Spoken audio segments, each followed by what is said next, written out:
Yonatan dibebaskan dari kutuk. 1 Samuel 14.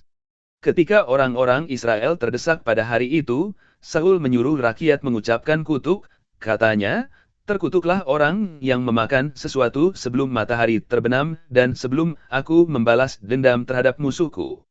Sebab itu tidak ada seorang pun dari rakyat yang memakan sesuatu. Dan seluruh orang itu sampailah ke suatu hutan, dan di sana ada madu di tanah. Ketika rakyat sampai ke hutan itu, tampaklah ada di sana madu meleleh, tetapi tidak ada seorang pun yang mencedoknya ke mulutnya dengan tangan, sebab rakyat takut kepada sumpah itu. Tetapi Yonatan tidak mendengar bahwa ayahnya telah menyuruh rakyat bersumpah. Ia mengulurkan tongkat yang ada di tangannya dan mencelupkan ujungnya ke dalam sarang madu, kemudian ia mencedoknya ke mulutnya dengan tangan, lalu matanya menjadi terang lagi. Dan seorang dari rakyat berbicara, katanya, "Ayahmu telah menyuruh rakyat bersumpah dengan bersungguh-sungguh," katanya, "terkutuklah orang yang memakan sesuatu pada hari ini, sebab itu rakyat letih lesu." Lalu kata Yonatan, "Ayahku mencelakakan negeri, coba lihat, bagaimana terangnya mataku, setelah aku merasai sedikit dari madu ini.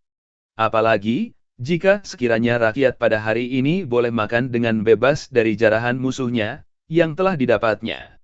Tetapi sekarang tidaklah besar kekalahan di antara orang Filistin." Dan pada hari itu mereka memukul kalah orang Filistin dari Michmas sampai ke Ayalon. Rakyat sudah sangat letih lesu. Sebab itu rakyat menyambar jarahan, mereka mengambil kambing domba, lembu dan anak lembu, menyembelihnya begitu saja di atas tanah, dan memakannya dengan darahnya. Lalu diberitahukanlah kepada Saul, "Demikian, lihat, rakyat berdosa terhadap YHWH dengan memakannya dengan darahnya." Dan ia berkata, "Kamu berbuat khianat, gulingkanlah sekarang juga sebuah batu besar kemari."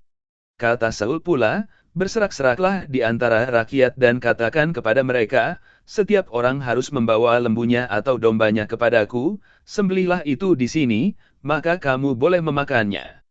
Tetapi janganlah berdosa terhadap YHWH dengan memakannya dengan darahnya." Lalu setiap orang dari seluruh rakyat membawa, serta pada malam itu lembunya, dan mereka menyembelihnya di sana. Saul mendirikan mezbah bagi YHWH, inilah mezbah yang mula-mula sekali didirikannya bagi YHWH. Lagi kata Saul, "Marilah kita pada malam ini mengejar orang Filistin, dan menjarahi mereka sampai fajar menyingsing, dan janganlah kita biarkan hidup seorang pun dari mereka." Jawab mereka itu, "Perbuatlah apa yang kau pandang baik." Tetapi imam berkata, "Marilah kita dahulu tampil menghadap Tuhan di sini." Saul bertanya kepada Tuhan, "Bolehkah aku mengejar orang Filistin itu? Akan kau serahkankah mereka ke dalam tangan orang Israel?" Tetapi pada hari itu ia tidak menjawab Saul. Lalu kata Saul, "Datanglah kemari, kamu segala pemuka rakyat, berusahalah mengetahui apa sebab dosa ini terjadi pada hari ini. Sebab demi YHWH yang hidup, yang menyelamatkan orang Israel, sekalipun itu disebabkan oleh Yonatan, anakku, maka ia pasti akan mati." Tetapi seorang pun dari seluruh rakyat tidak ada yang menjawabnya. Kemudian berkatalah ia kepada seluruh orang Israel, "Kamu berdiri di sebelah yang satu, dan aku serta anakku Yonatan akan berdiri di sebelah yang lain." Lalu jawab rakyat kepada Saul, "Perbuatlah apa yang kau pandang baik." Lalu berkatalah Saul, "Ya, YHWH, Tuhan Israel, mengapa engkau tidak menjawab hambamu pada hari ini?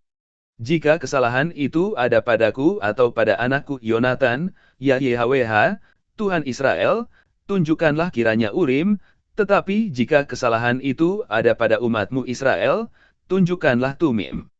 Lalu didapati Yonatan dan Saul, tetapi rakyat itu terluput. Kata Saul, "Buanglah undi antara aku dan anakku Yonatan." Lalu didapati Yonatan. Kata Saul kepada Yonatan, "Beritahukanlah kepadaku apa yang telah kau perbuat." Lalu Yonatan memberitahukan kepadanya, katanya, "Memang, aku telah merasai sedikit madu dengan ujung tongkat yang ada di tanganku. Aku bersedia untuk mati." Kata Saul, "Beginilah kiranya Tuhan menghukum aku, bahkan lebih lagi daripada itu. Sesungguhnya, Yonatan, engkau harus mati. Tetapi rakyat berkata kepada Saul, masakan Yonatan harus mati, dia yang telah mendapat kemenangan yang besar ini di Israel. Jauhlah yang demikian. Demi YHWH yang hidup, sehelai rambut pun dari kepalanya takkan jatuh ke bumi. Sebab dengan pertolongan Tuhan juga dilakukannya hal itu pada hari ini. Demikianlah rakyat membebaskan Yonatan, sehingga ia tidak harus mati. Maka pulanglah Saul setelah mengejar orang Filistin, dan orang Filistin itu pun kembali ke tempat kediamannya.